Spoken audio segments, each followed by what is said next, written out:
क्या आपने कभी सोचा है कि कृष्ण के राक्षसों को हराने की कहानियां हजारों साल बाद भी इतनी पॉपुलर क्यों हैं? श्योर, वे एक्शन से भरपूर और जादू से भरी हैं, लेकिन ये कहानियां सिर्फ सुपर हीरो प्लॉट नहीं हैं।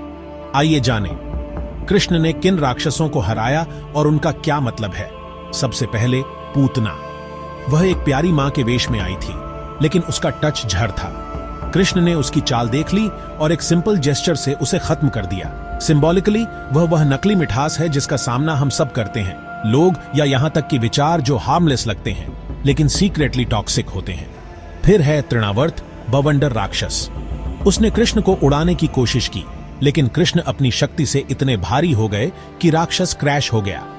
मेरे लिए तृणावर्त अहंकार को दर्शाता है, वह अहंकार जो हमें अपनी चपेट में ले लेता है, लेकिन जब हम सच में दृढ़ रहते हैं तो आखिर में ढह जाता है।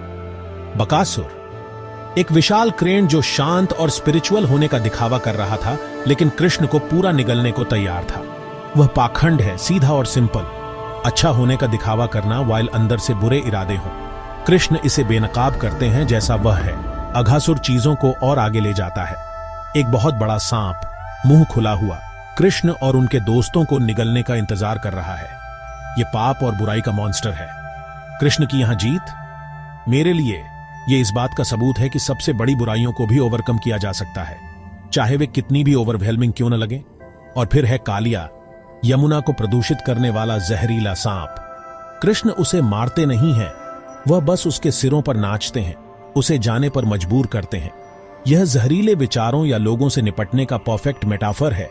आपको उन्हें हमेशा नष्ट करने की जरूरत नहीं है, लेकिन आप उन्हें डेफिनेटली कंट्रोल में रख सकते हैं। धेनुकासुर, गधा राक्षस, मीठे फलों तक पहुंचने से रोकता है।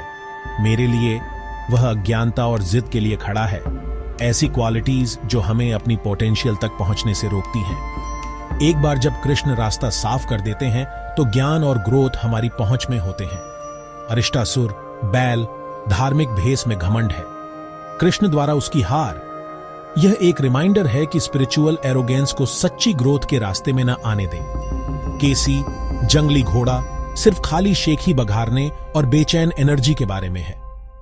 कृष्ण उसे शांत करते हैं, हमें आंतरिक शांति का महत्व सिखाते हैं। और आखिर में कंस, अंतिम अत्याचारी, शक्ति का भूखा।